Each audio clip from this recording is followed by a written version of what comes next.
High guys, welcome to my new blog. तर आज आपण ना ढोबळी मिरची सिमला मिरची करणार आहोत.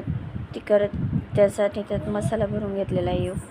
शेंगदाणे, मिरची, मीठ, हळद वगैरे आणि ही रात्रीची मिसळ आहे तीच गरम करणार आहोत आत्तासाठी. तर त्याचा सिमला मिरचीसाठी कढईत तेल गरम केलेलं आहे. गरम होताच तेल मिरची टाकली, त्यात मस्त परतून घेतलेली आहे. ते बघा, मस्त परतून झाल्यानंतर झाकण ठेवून मस्त शिजवून घ्यायची. तोपर्यंत आपली मिसळ उकळलेली आहे. तर आई इथं पाणी भरून घेत आहेत त्यांना कामाला नेण्यासाठी. तर आपण बघूया आपली शिमला मिर्च झाली का. हे बघा, शिमला मिर्च नाही झालेली अजून, पाहिली पण मी शिजली की नाही. तोपर्यंत आपण इकडे तवा टाकून चपात्या करून घेऊया.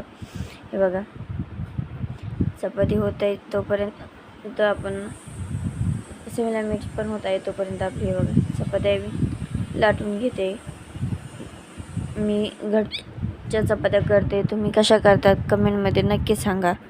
हे बघा, चपाती पूर्ण लाटून झालेली आहे. तर तोपर्यंत शिमला मिर्च पण आपली झालेली आहे, पाहू शकताय तुम्ही. मस्त आता गॅस बंद केलेला आहे आणि चपाती पण झालेली आहे, पाहू शकताय. तोपर्यंत आपण दुसरी चपाती लाटून घेतलेली आहे, पाहू शकताय. दुसरी चपाती झालेली आहे आणि पहिली पण भाजून आपली मस्त टोपल्यात गेलेली आहे आणि दुसरी पण तशाच पद्धतीने भाजून घेऊया. बघा, दुसरी पण झालेली आहे. त्यानंतर मी 3 ते 4 भाकरी करून घेतल्या. या अशा पद्धतीने भाकरीला पाणी लावून पलटून घेतलेले आहे, पाहू शकताय. नंतर भाजून घेते, पाहू शकताय. तर बघा, मस्त अशा माझ्या 3 ते 4 भाकरी पण झालेल्या आहेत. नंतर मस्तपैकी हिरव्या मिरच्यांचा ठेचा केलेला आहे मी, पाहू शकता तुम्ही. मस्त अशा भाजून घेतल्यात आधी. त्यानंतर आपल्याला त्यात थोडंसं तेल घालायचं आहे, हे पाहू शकता. मस्त असं थोडंसं धार टाकायची.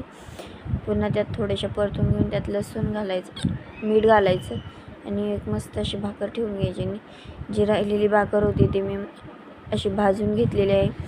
तुम्ही हिरव्या मिरच्यांचा ठेचा करता का, कसा करता ते रेसिपी माझ्याशी नक्की शेअर करा. चॅनलला नवीन असेल तर सबस्क्राईब करा. चला मग भेटूया नवीन ब्लॉगमध्ये. Bye bye.